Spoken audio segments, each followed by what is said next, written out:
And then it's my great pleasure today to introduce Tim Lundy. Tim is an accredited mountain guide, trail designer, and a volunteer with the Wilderness Search and Rescue. He is the author of Family Walks in Cape Town and has co-hosted hiking trail talks on Cape Talk Radio. Tim will be taking questions at the end of the talk, so if you'd like to pop those into the Q&A box during the talk, when we're finished, we'll have a Q&A session afterwards. So Tim, thanks very much. Looking forward to this. Over to you. Thanks, Brett. So basically I'm going to start right from the beginning. I've basically been hiking since the age of 6 for 45 years now, and followed my father for many of those years, and got to watch him write all these different books. He wrote 6 in total. And he basically walked every Sunday with me. And somebody then eventually said to him, "Why don't you end up writing a book?" And so he did, which was Best Walks. The first one was 20 Walks Around Hout Bay. And then came this book, which was Best Walks in the Cape Peninsula. It then became a bestseller, which was the reason that I chose to then revise the book and sort of update it, because it was a bestseller for 30 years out of the 35 that it's been going. So it only made sense to basically rewrite it and get it up to date. And so we started the journey 2 years ago. I went to Strake and said to them that I'm really keen to get this book up to date, because so many people have requested a new version of it. Had I known then what I know now, I don't think I would have taken the task on. It's got 30 trails in it, and so that meant I had to do all 30, and ended up taking 4 of them out and having to do an extra 4 that I had to start from scratch. So we had to take the photographs, do the maps, and actually do all the writing, which gave me a great appreciation for the amount of work that my father originally put into this book. So it made me really take it very seriously and make sure that everything is where it needs to be. So we started off doing the walks, and I had a photographer who had asked me if he could possibly help me out. And we basically had to do all 30 walks together, and he had to take photographs. He ended up taking over 2,000 photographs in the whole book that Strake then had to go through to pick for the 30 walks. So I'm going to go through a slideshow for you now and just speak to each photograph as we go. So here in this picture, you can see my father's original book, and then the one that we've currently got. As it says, there's 6th edition. So I'm not actually sure what edition number we're on now. I think it's 9. Right, so this photograph is above Chapman's Peak, and Table Mountain is made up of granite at the bottom and sandstone at the top, Table Mountain sandstone. And then every now and then you get a shale bank, and this is one of those shale banks, which gives you a real good side profile of time itself. If you look at the rock, you can actually see loads and loads of different lines, and that's the layers compacted over the millions of years. And when I say millions of years, Everest is 85 million years old. Table Mountain is 600 million years old. One of the things that we always used to do, my father and myself, would stop at this particular rock and have a look at the shale and the different layers, and you're basically looking at time, and kind of really puts everything into perspective of how insignificant we really are. And one of the things that used to bother me is people would write on the rock, and they would say, "Bob was here." And it used to really bother me, because it's graffiti and you're talking about time. But as time has gone on, that rock face in my 45 years of hiking has changed quite significantly. Every time it rains, that front face gets washed away. So anybody who puts their name there, it gets erased and it just goes back to the way it was. So it's quite a different looking face compared to 45 years ago. So Luke, who was the photographer, basically took the majority of photographs, except this one. I'm very proud of this photograph. I took this just over a year and a half ago. It's on top of Lion's Head, which is obviously one of the walks.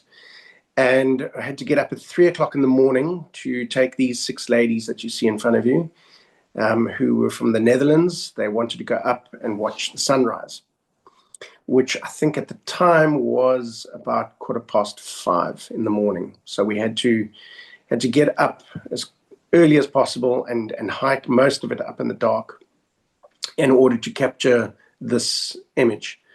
So the sun's coming up, and the 2nd of December, it comes up directly over Devil's Peak. This is one of about 40 photographs that I took, but this was the one that was the winner. It really does show you Cape Town can be absolutely spectacular when the sun rises. Well, let me move on to the pipe track. So the pipe track runs from Kloof Neck all the way to a ravine called Slangoli Ravine. And this was built over 130 years ago now. In the 1890s, they basically had to build dams in Cape Town or above Cape Town in order to stop the city from running out of water. We clearly heard that one before. So it's quite a common problem that we have here. Today, if those dams were the only things that we had, those 5 dams on top of Table Mountain, we would run out of water from 100% to zero in just 4 days. So this picture is us going into Slangoli Ravine. You can see the pipe track on the way there, and you can just try and imagine the amount of labor and hard work of trying to break through the rock that's above us to try and lay that pipe down. It took 4 years to build the pipe, which when you consider the pipeline is probably about 8-9 kilometers long, that's quite a feat. That's a kilometer a year, which is quite amazing. Slangoli, by the way, is when my father first wrote the book, Slangoli Ravine, which is a very steep and dangerous ravine, which sandparks have now closed the upper part of the ravine off, and the trail used to stop at the ravine itself. There is now a trail that goes around the mountain and takes you up to the top of the mountain. And thank goodness that it does, because it brings you to this place. So this place is known as Tranquility Cracks, which is a 3-hour walk from the start to this point. It's a 5-hour walk in total. So Tranquility Cracks is probably one of my favorite places to go. It's where over time the rocks have either separated or there has been lime deposits in between. And those lime deposits have basically been washed away with time, leaving this array of trails and pathways and corridors that you could get very lost in for at least an hour or so. So it's like a grown-up's playground. Right, so this picture is of the Chapman's Peak contour path. You can see Chapman's Peak Drive down below. This is Hout Bay. So this was my stomping ground. This is where you could almost say I learned how to walk. And basically this walk 38 years ago, I discovered my first blue dizer and have been seeing them ever since. We'll get onto the blue dizer a little bit later when I get to the flower section. So this walk is a relatively easy walk with minor exposure in places, but the views are spectacular as you go. Hout Bay is a place like none. If you've never visited, I highly recommend it. So now this is on the other side of the bay, looking back at Chapman's Peak contour path. The reason I picked this picture is because when we redid the book, the original, my father used to draw on his pictures with a bottle of Tipex and a black marker, which would indicate where the path was. So we decided digitally we would recreate that to give people a much better visual idea of where everything is. On the left of the screen, you can see there's manganese mines, which we will have a look at just now. And then Blackburn Ravine was incidentally where the first cover of his first book was taken, of me at the age of 8 pointing out at absolutely nothing. And then the Skyline Walk is also, it's a very tough walk. It's not for the faint of heart. You've got to be quite fit for this one. But the reward is unbelievable because you basically walk along that top of that ridge all the way along. And the views are some of the best you'll get in Cape Town.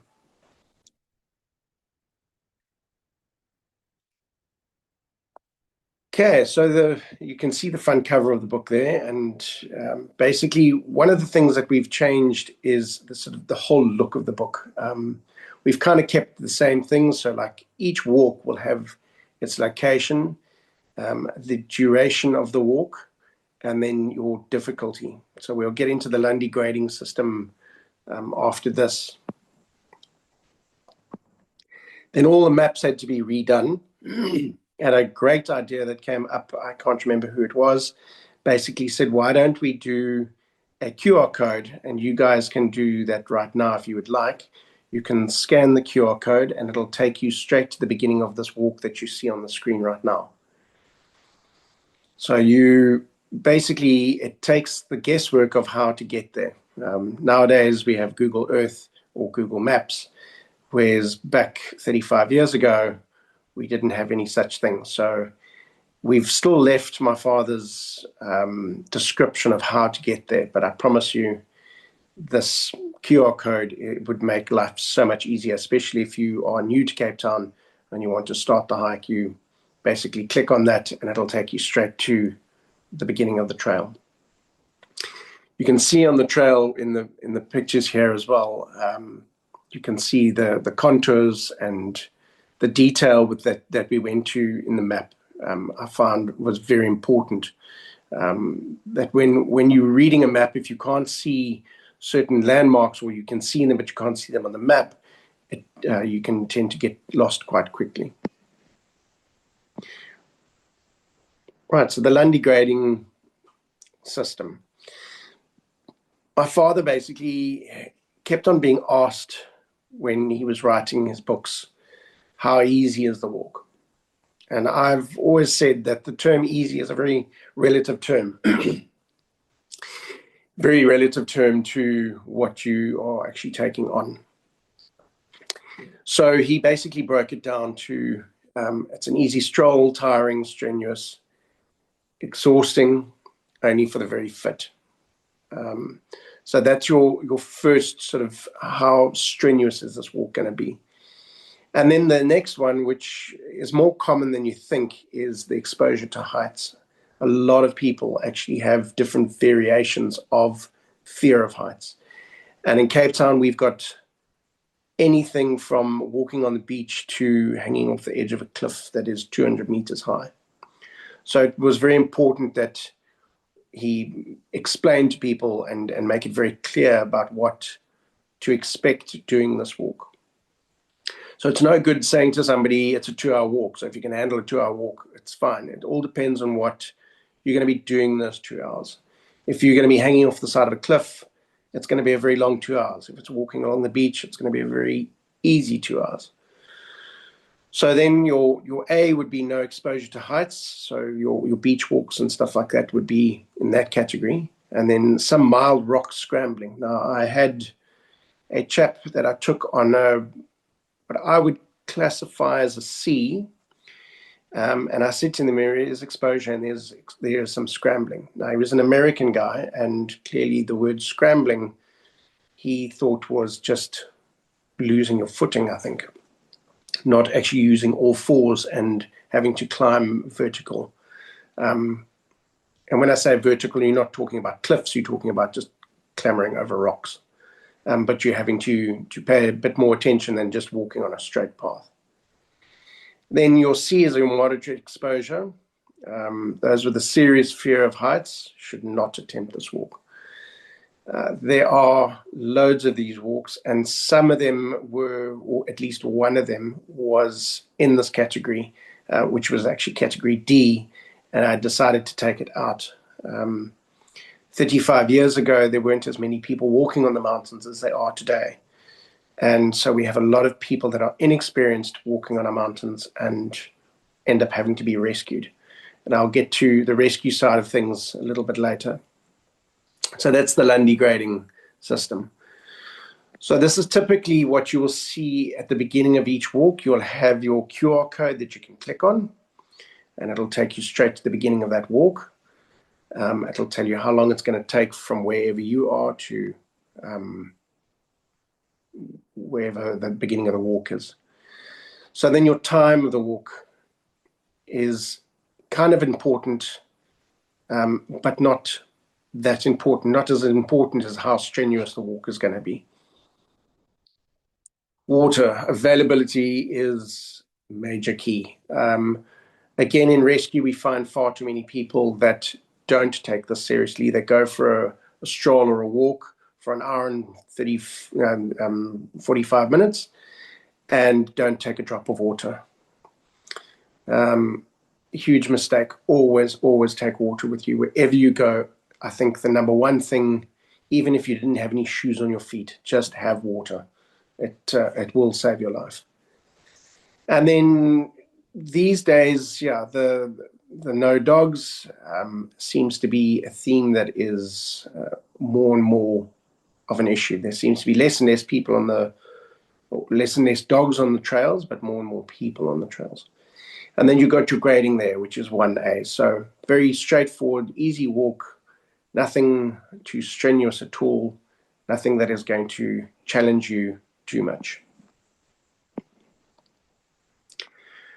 Right, so this plant, when we were going through the slides, I saw this plant and all I could hear was my father's voice. Whenever we would go hiking, and you can now imagine me at the age of 12, walking along, and my father would say, right, what is this flower? It's an erica. I knew that much, but I didn't know what kind of erica. On Table Mountain alone, we've got, I think it's over 280 different erica species. So it's a lot to remember. So when you point out this one, you've got to know your plants well. And I know this plant very well now because he drummed it into my head constantly. So this one is the Erica ceranthoides, or as I like to tell people, the fire erica. So they commonly are found after fires. But when we would be hiking, he would say to me, what is this? And I'm like, I don't know, no idea. And he would say, it is the Erica ceranthoides, is the fire erica. Great. And I would carry on walking, 12 years old. My attention span is about 5 seconds. And off we go, and carry on walking. And about 20 minutes later, we come across another one. And of course, he would test me again and say, right, what is this one? I said, well, it's exactly the same as the one that you pointed out back there. It's that flower. But after many, many years of walking with him, I'm never going to forget this plant. So it always makes me laugh when I see it. Corkback Cave. So in the book, we've got Boomslang Cave, and we've got quite a few walks around the Corkback Cave area. This one is Boomslang, which basically you can go the whole way through the mountain. I don't recommend this one for going through in wintertime because where I'm standing in that picture, holding the light up for the photograph, is all underwater. So basically what happened is over time, millions and millions of years ago, where I'm standing would have been filled with lime deposits. And lime in Afrikaans is kalk, and that's where Kalk Bay gets its name from. So it's Lime Bay. But we obviously now know it as Kalk Bay. So the The this particular boomslang goes through to the point where you have to go on your stomach. And my theory as to why it's called boomslang is it snakes its way through the mountain. And at the last section of it, if you're doing it from west to east, is you have to basically get on your stomach and go through what I can only describe as a wormhole. So if you've got a claustrophobia problem, I wouldn't suggest this walk for you. But staying in the Kalk Bay area, the valley over next to the Boomslang, which is Echo Valley, this one is called Spesbona. Now, as a child, this is as close as you're going to get to a fairy forest in Cape Town, besides the Tranquility Cracks. As you can see on the trees, there's lots of moss.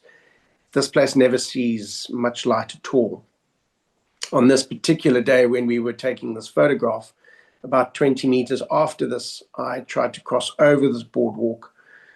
This was in the middle of winter. You can see the chap in front of me has got a beanie on and some gloves. It was freezing cold. And I tried to cross over the path. We were mostly walking off the wooden slats. If you look at the bottom of the picture, you can actually see the chicken wire to try and help with the grip. In places there is no chicken wire, and I unfortunately slipped and smacked my side quite badly, and had to basically walk very gingerly for the rest of the walk.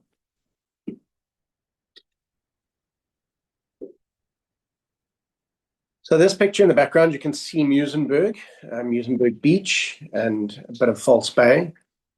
This is going up to my meaties. This is also above St. James, and walking around on the way to the Muizenberg Cave. And I've got a bit of confession to make. This was not this particular route. I've done this particular many, many times, but it was my first time that I'd ever gone to Muizenberg Cave. So while rewriting the book or revising the book, this was a new one for me, which was it was exciting because I actually got to do a walk I'd never done before. So this is Muizenberg Cave. Again, part of the lime deposits, completely washed out. Again, you can walk through on the left and on the right. But often people come through here, and on a hot day, it is a spectacular walk to come in here because the temperatures in here are about 15, 20 degrees lower than what it is outside if it's a really warm day.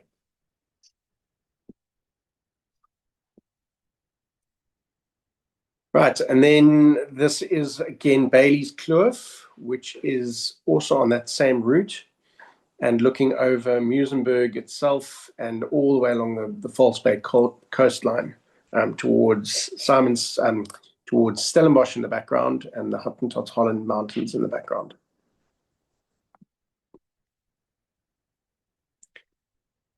Now, a place that I go walking very regularly, at least once a month at the moment. It is a permitted area, so you have to have a permit to be able to enter this reserve. It's known as Orange Kloof, which comes back from the times of the Dutch being here in Oranje. And they basically discovered a whole bunch of trees when Jan van Riebeeck had come on his discoveries. Just after he had landed, he was obviously in search of forests so that they could cut the trees down to repair the ships that were coming in. The problem is that some of those trees still to this day are around about 500-600 years old. So they were cutting trees down that were extremely old. And it's going to be a couple of lifetimes before those trees are back again. In the last 100 years, they planted a whole bunch of pines on a section of Orange Kloof. And I'm glad to say in the last 25 years, they cut those trees down and they've returned back to the way it should be. So you're allowed to go into Orange Kloof if you have a guide, a mountain club member, or you've got a ranger with you. They allow 12 people a day, so no more than that. which I'm very grateful for, because it is a section of the mountains that you will walk through, and in theory, you should not see anybody else. Unfortunately, some people think the rules don't apply to them and will walk their dogs and stuff, but they do get fined. So I'm glad to say that SANParks are getting on top of it and are catching people and trying to put a stop to it. And I think it's very important that we try and preserve this area as much as we possibly can going forward, because once it's gone, it's gone. So this particular picture is in an area called Hell's Gate, which is in the book as well.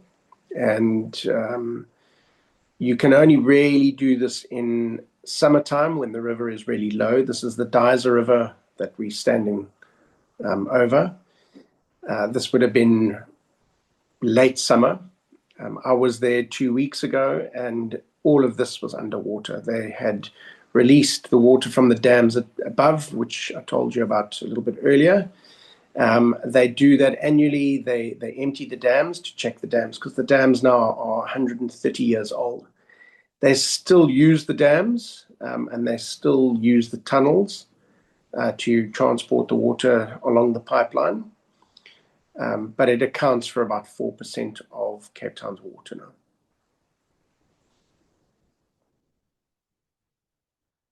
Right, and then we get to a picture that is on a walk that was my father's favorite walk, which is Constantia Corner above Constantia Neck, above Hout Bay. So this is now above Orange Kloof.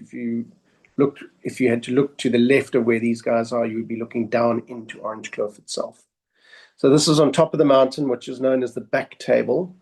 So where they're looking out to on a clear day, you would see the back side of Table Mountain, and you could actually spot the upper cable station as well as McClear's Beacon on the far opposite side of Table Mountain.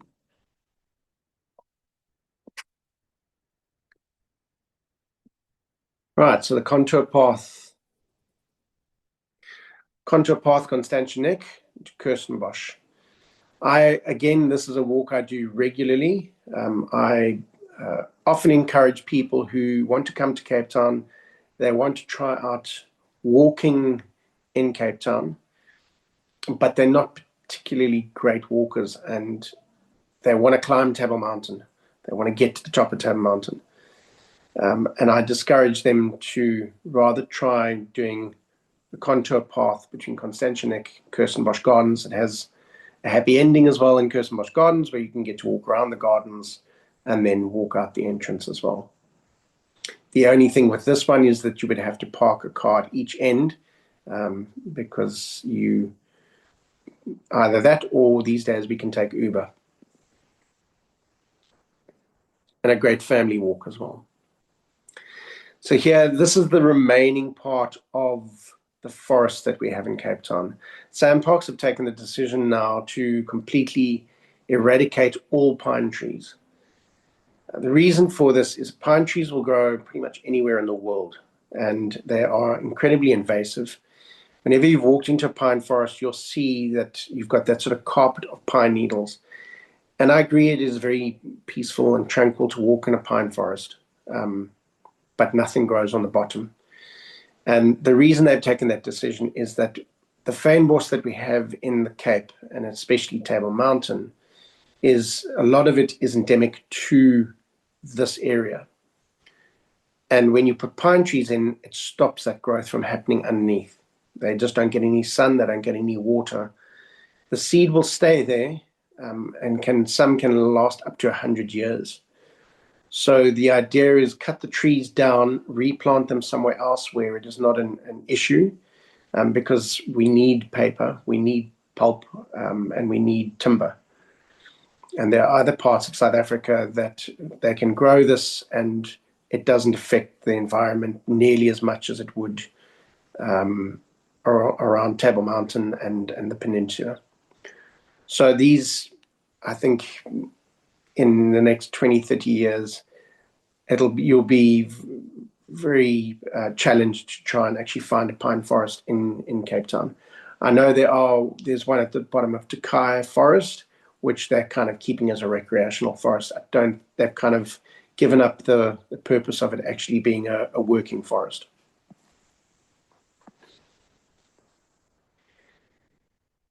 Yeah, early morning on the same route, overlooking Cape Town. This would have been around about April, May. I know that because all of the mist that is rolling in, that's typical of that time of the year, that we have the temperatures quite cold down below, so you get all this mist rolling in from the ocean, and makes for spectacular photographs. I took this particular picture as well with the dead tree in it. I have an affinity to dead trees. I don't know why, but I think they make for great photographs.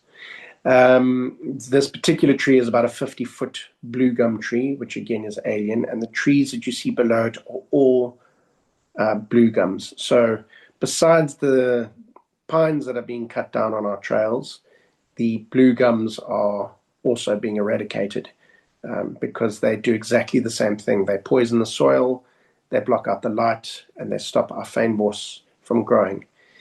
And some people would say, well, that's not such a problem if it's just the fynbos that's a problem. The fynbos comes with a whole range of other things. So your bugs that will eat the fynbos, they disappear. The lizards, the owls that are eating the lizards disappear, because there's just... So by taking away the fynbos, you are actually taking a whole ecosystem away. I'm glad to say, though, that we are slowly but surely feeding all that back in, and slowly but surely getting rid of the alien vegetation. This is also a contour trail, but further along. My father broke up the contour path into 3 because it is that long, 3 separate walks. This one is from Newlands Forest to the King's Blockhouse.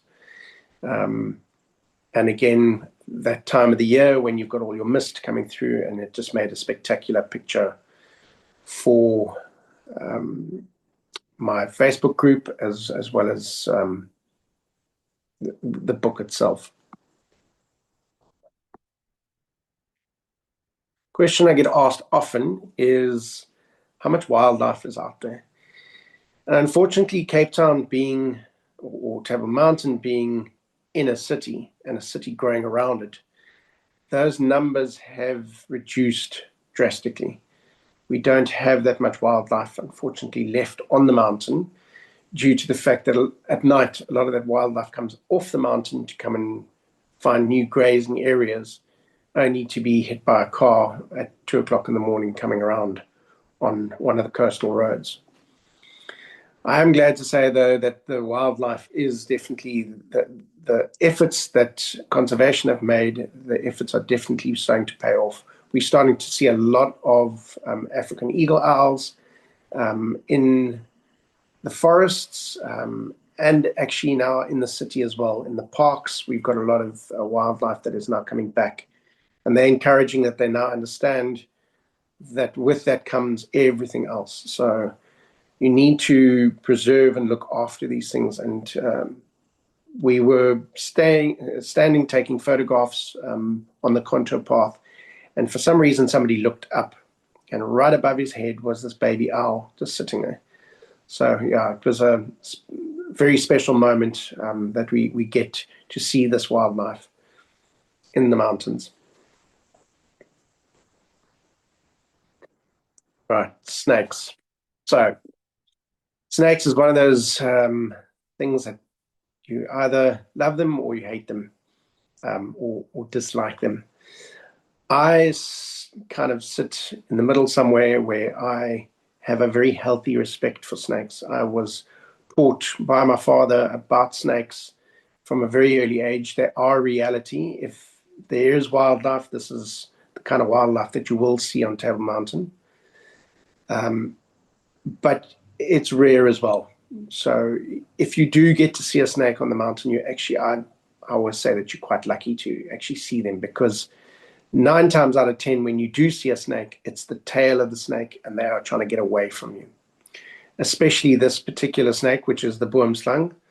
You can tell it's the boomslang because if you look at the size of the eye in relation to the size of the head, it is a very big eye compared to its head. They're typically a very, very shy snake. I've probably seen more boomslang than I've seen any other snake.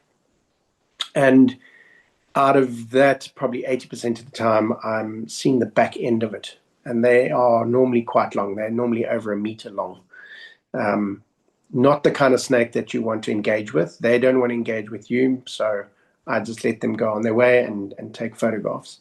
The other two common ones that we get on the trails, and I have had many encounters with both, is the Cape Cobra, um, which again, they will have the ability to stand up and warn you. And as long as you 2.5 meters away, you're safe. So you just let them be. Tell people that you've got to remember that we're in their neighborhood and no one's explained the rules of engagement to them. So let them make the decision as to what's going to happen first. So I normally tell people just freeze, don't move, and let the snake make the first move. And generally, that first move is to get away from you as quickly as possible. Once you're at a safer distance, then you can take a photograph. But yeah, whatever you do, don't ever try and take these guys on, because they are not going to attack you. They're going to defend themselves. They feel like you're attacking them. The last one, which is the one that I fear the most, not fear, but I have the most respect for. I definitely don't fear it. I have loads of respect for it, is the puff adder. And the reason I have the most respect for it is because you do not want to be bitten by one of these guys.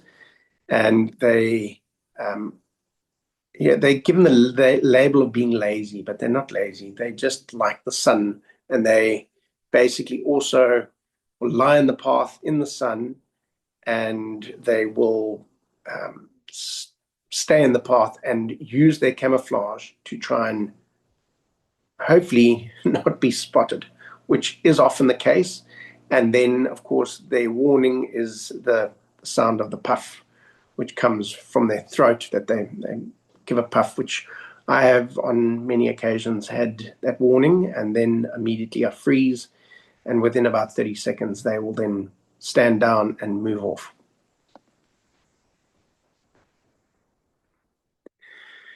Kirstenbosch Gardens. So this is the top end of Kirstenbosch Gardens.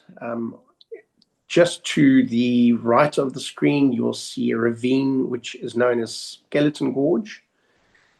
It is a 2-hour climb to the top, and it involves 6 ladders. So if that's the kind of thing, the exposure side of things you're not very happy with, then maybe not one for you. This particular walk was actually the first walk that we did in the book. And it was just Luke and myself, the photographer, and we walked up. And on that particular day, I was reading my father's instructions. And clearly I hadn't read the instructions properly on previous times because I was with the author anyway, so I didn't have to. But I basically read out about the red dizers. And of course, we were doing it in January, which is when the red dizer comes out in flower in Cape Town. And it was in a spot right up at the top of the ravine where I had never bothered to actually stop and look. I walked past it hundreds of times and never actually even knew that red dizers were flowering in a sort of a rock overhang just off the trail. So you're never too old to learn. Then on the left-hand side, you'll see a ravine coming down with quite a lot of trees and stuff in it. That's Nursery Ravine, or Nasty Ravine, as I like to call it sometimes. It has got a very steep descent. And so, yeah, if you are not good on downhills, I wouldn't recommend you do this. Rather choose one of the others. It's a spectacular walk, to say the least, but it is a challenging walk, and should be respected, especially the downhill part. And then the big rock that you see up on the top there, that's known as Castle Rock. So you can use a bit of imagination. You can imagine a castle turret. Right, then we go to the top of the back table. So at the back of the picture where the two mountains come down, you have got Skeleton Gorge coming up, and it comes up onto an area known as the beach.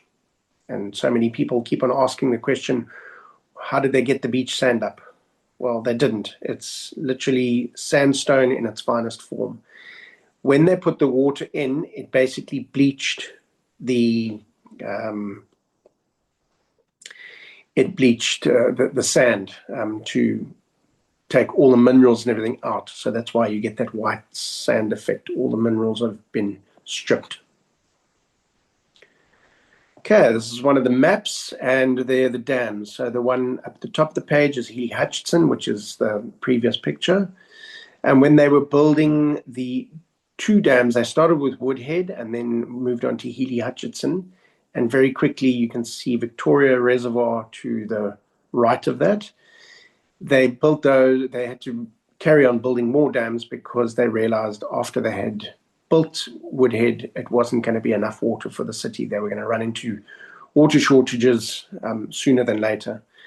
It turned out 60 years later, they had to build new dams, which are the dams that we use today, which are in the Hottentots Holland Mountains, your Berg River and Steenberg, all the bigger dams. And unfortunately, those dams now are not enough for the city at the speed and rate at which it's growing. So one of the replacement walks that I did was this particular walk, which is the Dams Walk, which goes in the sort of a figure of 8 at the top. You come up Casteelspoort from Camps Bayside with spectacular views from Casteels down the ravine and onto the Atlantic Ocean. And then you do this figure of 8 around the dams, which is, when you're up there, it's like a totally different world. You can't see the city at all. You're so elevated and it's so flat that the city below you and all around you completely disappears.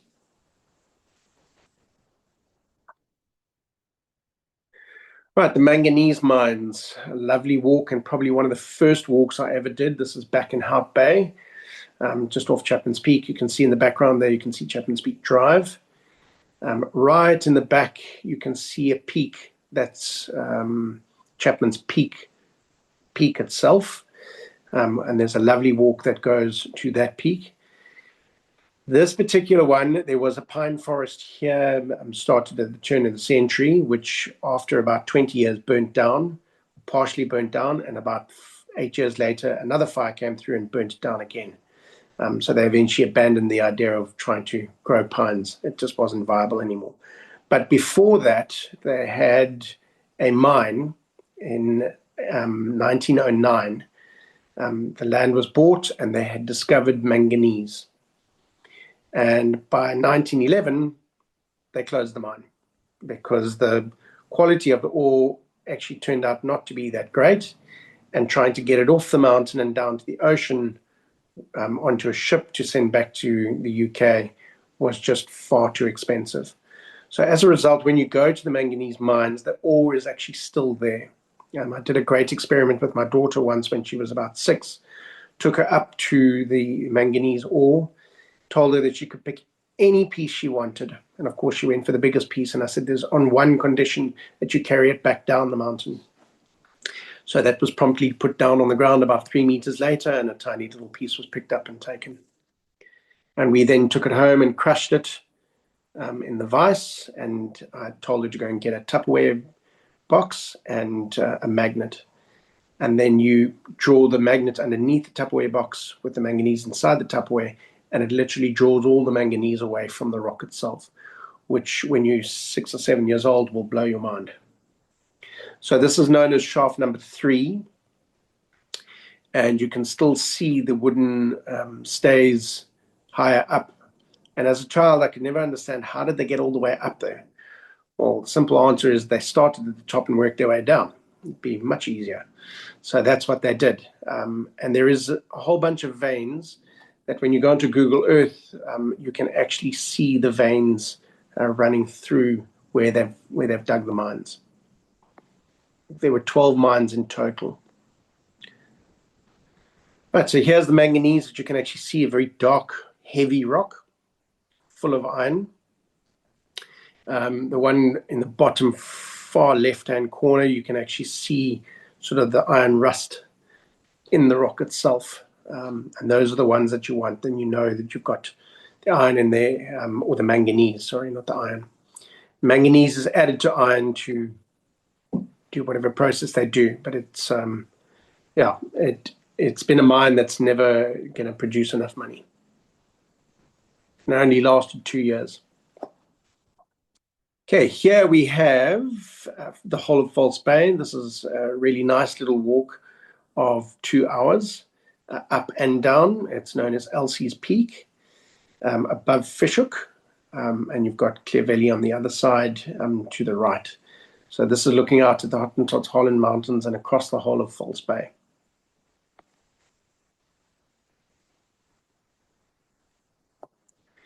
It's another view. Not a particularly difficult walk at all. And the best time I would say to do this is in September.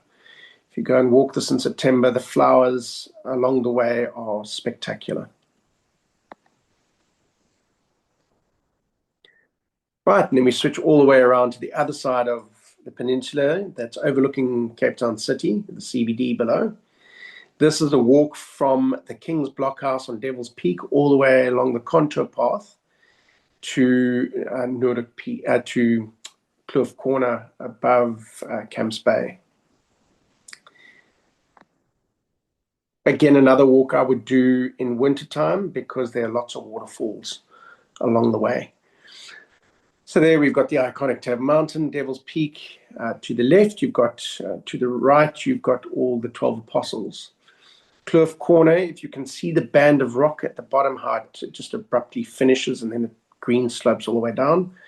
That band of rock, that is the sandstone, and very close to where the transition between granite rock and sandstone. So your sandstone is your sedimentary up at the top, and you've got your granite rock pushing from below upwards, which is what caused Tab Mountain and everything else to be forced out of the ocean and developed 600 million years ago.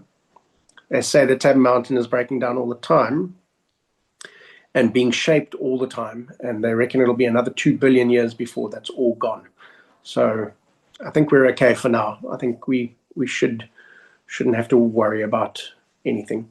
Also, interesting, if you look directly below on the Camps Bay side, you can see a building that's sort of sitting on the slopes all on its own, not on the left, but on the right, above Camps Bay. That is the water treatment plant. Now, that was built in the 1920s, and that is the pipeline from the dams coming around all the way to the water treatment, where they then throw a whole bunch of chemicals in it so that you can see through your water. If you remember the picture above where the dams, the water is a very dark brown, brackish color, which is all the minerals and the tannins in the water. And of course, they strip all of that because when you pour a bath of that, it doesn't look particularly appetizing or very nice to drink. But I promise you, it is beautiful to drink.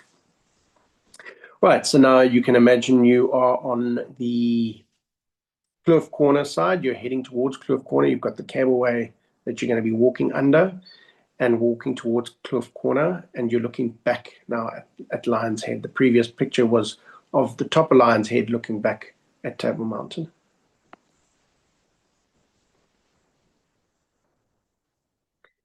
Table Mountain is one of those, or Lion's Head is one of those mountains that I found fascinating when it comes to plant life. When you start the walk, you get a lot of restios, a lot of ericas, a lot of proteas. As you start walking around, you start to get a whole bunch of silver proteas, which the silver protea is endemic to Cape Town. It only grows in about 13 different spots, and they reckon for the most part they grow on the southern slopes of the mountain. So any of the other mountains, you will always find it on the southern slope of the mountain. You'll never find it on the northern, eastern, and western side. So as we've come around the mountain, we're now above Clifton and Camps Bay, where you can see Camps Bay in the distance. So we're now sort of kind of around about Clifton side, Atlantic seaboard. And now you start to get succulents. And you'll see in this picture, There are no restios, there are no ericas there, but there is these succulents and grasses. And this is the amazing thing about this mountain. It's not a particularly big mountain, but it is so diverse in plant life, and keeps changing as you're walking. So the view keeps changing as you're going, but as you're going, if you pay attention to the plant life on the trail, you will see all sorts of different things. And again, it all depends on what time of the year that you're going to go, and have a look. You will have different plants flowering at different times. Always something to be seen. A good old famous king protea. The interesting thing about the king protea, which again, knowledge from my father, who loved to do this kind of research, and a lot of the stories that you're hearing me tell are just me repeating the stories that he used to tell. And after 30 years of walking with him, you get to know the stories well, because you hear it often enough. If you look at the leaves of the king protea, each leaf has its own stem. Now, there is a particular name for that, and I'm sure one of you will know that name. I can't remember it right now, but it is the only protea in the world that has that stem. I've tried my hardest to try and find a protea that has that stem on each leaf. Every other protea, the leaf goes straight down to the main stem.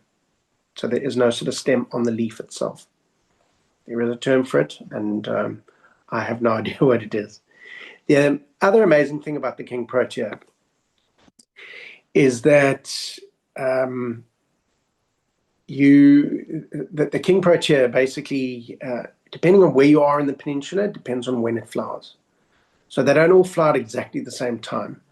They've got about a 5-6 month period where they will flower anywhere from Cape Point to Table Mountain. It's another one of it just in Silvermine, Silvermine is one of those places where there is a absolute myriad of trails that you can do. You could spend a year just doing trails in Silvermine. Okay, then we've got the red dizer, which is we've gone from our national flower down to our provincial flower, and these guys have just stopped flowering now. But these guys have just started. So this is the blue dizer. On the top of Table Mountain right now, if you go up in the cable car and walk around, they are absolutely everywhere and are very spectacular. The flower itself is around about the size of the top of your thumb. Okay, this was after the fire that happened last year. Basically, you can see all the greenery coming back, and a lot of people say that fire is a terrible thing.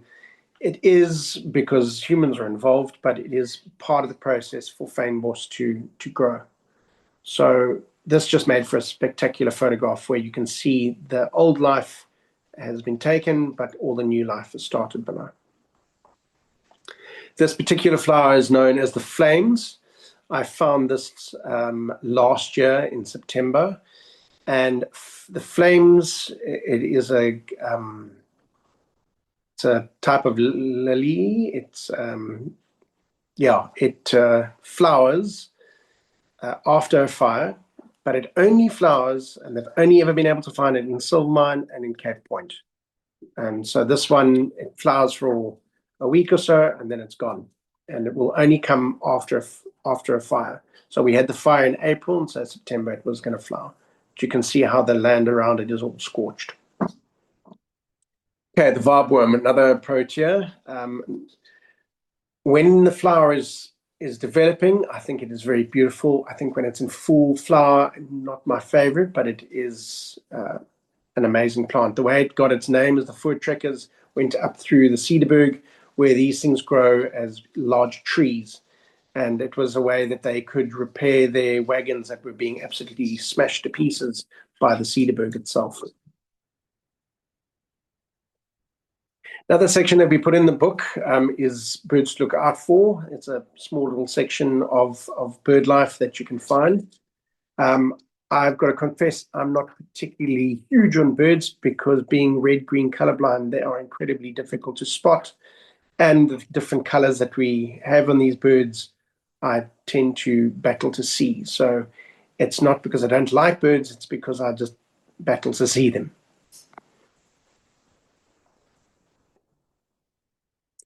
Okay, this is back on the pipe track. This would be going up to the dams. That is looking back at Lion's Head and Camps Bay below.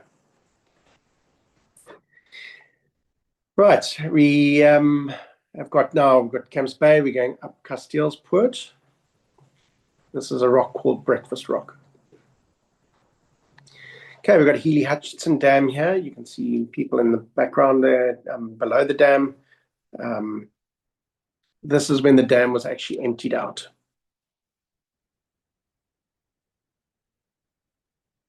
Okay, this is the contour path again. We've already gone through this picture.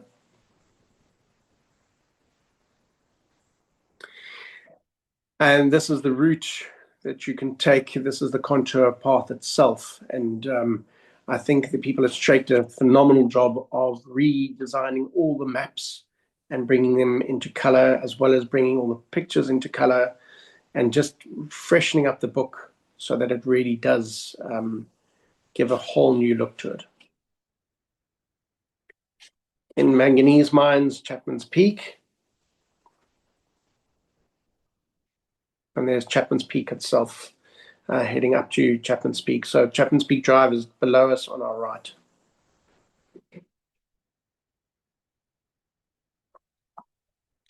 You can see this side hasn't been burned for quite some time. You can see there's lots of restios, proteas. Yeah, particularly great trail, the Chapman's Peak Trail. This is from the top. You've got Long Beach down below, looking down, so that's Noordhoek and Kommetjie in the distance. The views from here, I think, are some of the best, probably in the top 5 for Cape Town. It's a 3-hour walk, not particularly strenuous, no exposures to heights, but a really rewarding trail. Same place, just turned around looking back. So on your left in the background, you've got Hout Bay, and you've got a bit of Noordhoek on the right-hand side of the picture, and Constantia Neck. And in the far distance, you can see Table Mountain.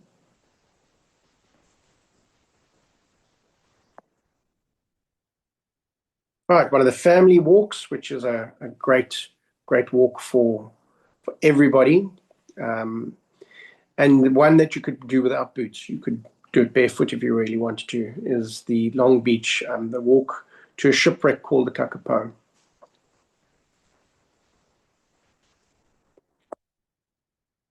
Okay, here we've got, this is Judas Peak.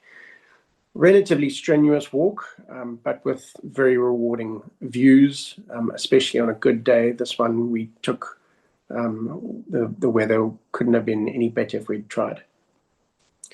Again, if you look just to the right-hand side, just before Camps Bay, you'll see a tree popping out. That's one of the pines that they're trying to get rid of, that have now self-seeded.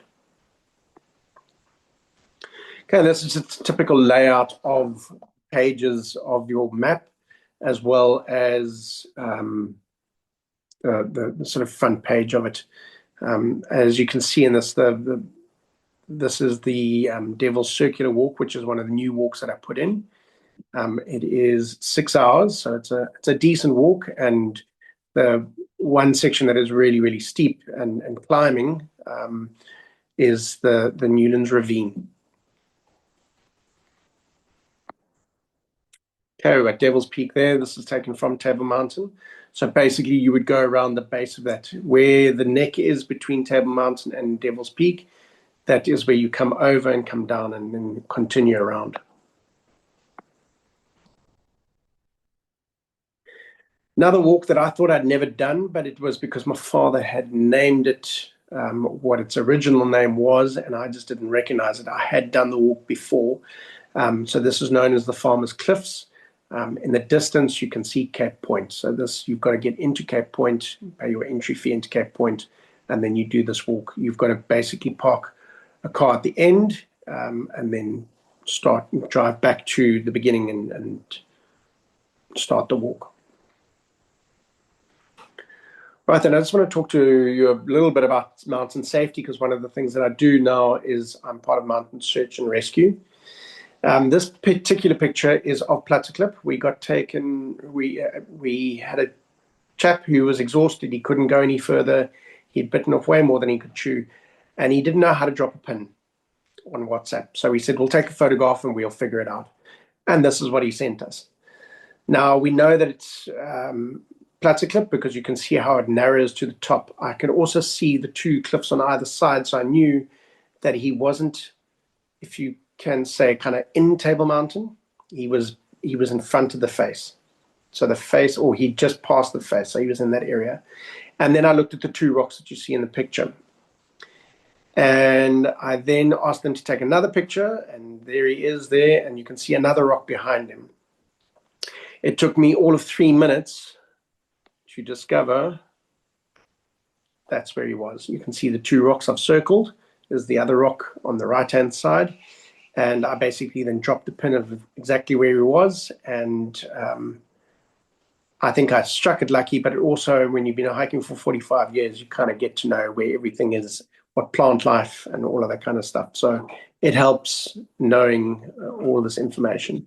So that basically was where he was. And when the helicopter pilot went in, and he was kind of blown away by the fact that the coordinates were exactly spot on as to where he was. Okay, one of the things that Cape Town has a huge problem with, and is a growing problem, is fires that keep on coming through and causing all sorts of damage to the mountains. Now, fire for fynbos is actually a good thing. It's a bad thing when human beings get involved, purely because fires need to happen every 15 to 20 years for fynbos, and they're happening every 10 to 15 years. So our seed bank on a lot of these plants is diminishing because the plants are not getting to maturity before another fire comes through. And often we'll get warnings. This is an aerial shot of Skeleton Gorge.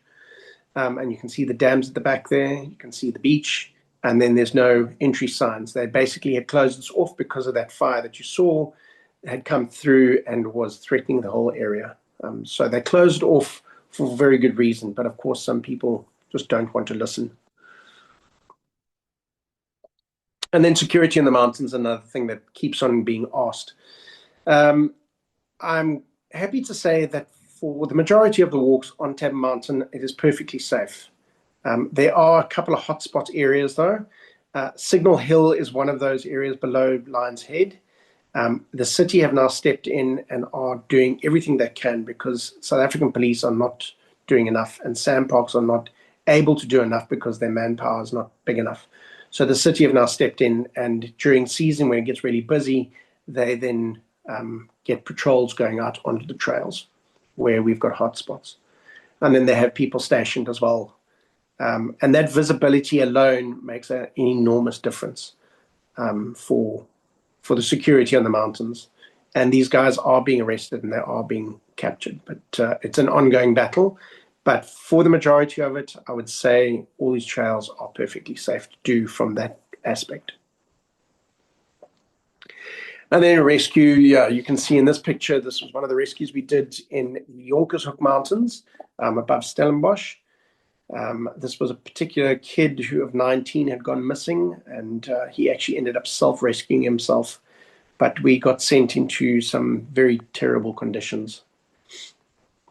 It's not just the guys that go into the mountain, it's the guys that literally will sit with command center and basically run the show from the ground. So we've got to do communications, we've got to do logistics, we've got to get 4x4s in to get the teams in, where to send them, the likelihood of somebody going missing in a particular area. So there's a lot more to it. And then in the bottom left-hand corner, you can see there's a number there. If you ever come to Cape Town, save that number. That is what's going to basically save your life. You're going to phone that number like I did the other day for somebody to get mountain rescue involved. We can't, as volunteers, we can't get involved until that your call has been logged. Just one of the rescues after that very, very heavy rescue. We sent in a hasty team to try and go and find this chap. And one thing I will say about this particular rescue and rescues is don't walk alone. It's just not advisable. We make bad decisions when we walk alone. And there he is being taken off to the ambulance. Yeah, we've got a really great system down here and a great response team. And then just kind of finish it off, we've got this particular chap who I wrote a post on Facebook about this, and I said, what's wrong with this picture? Now, this is on top of Table Mountain, and you can see this chap has got trainers on, he's got shorts on, and he's got a t-shirt on. And as you can see, the weather is not looking that great. He also doesn't have a backpack on. He doesn't have any water on him. So yeah, there was a lot wrong with this picture. He was going into conditions. I actually stopped him and said to him, look, I think maybe you turn back and head back. If you can look right into the distance on top of that little peak, you can actually see Maclear's Beacon. It looks closer than it really is. It's an hour's walk from Table Mountain Upper Cable Station and another hour back. So this chap, yeah, we unfortunately come across this scenario way too much. And then Cape Town, know the weather.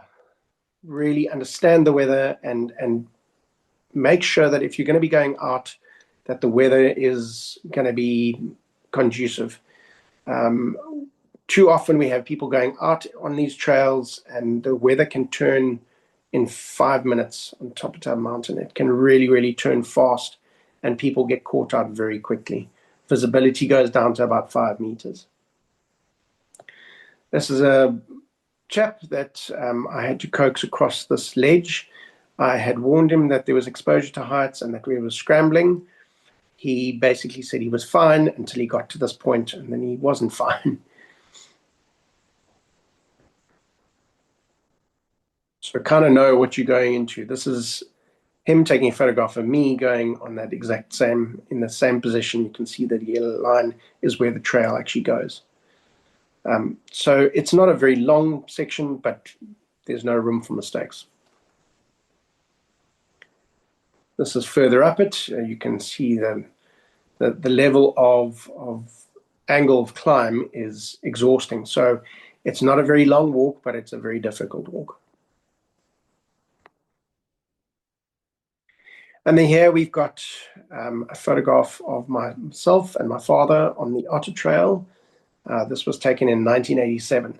And whenever I do any of these walks in the book or around Peninsula or even throughout South Africa that he and I used to do, it brings me immense joy because I get to relive all the memories, and I walk past a rock or a bush and it sparks a memory that I will have for life. So I'm eternally grateful for him, and I'm really happy with the book and really excited to see it selling well and continue for another 35 years.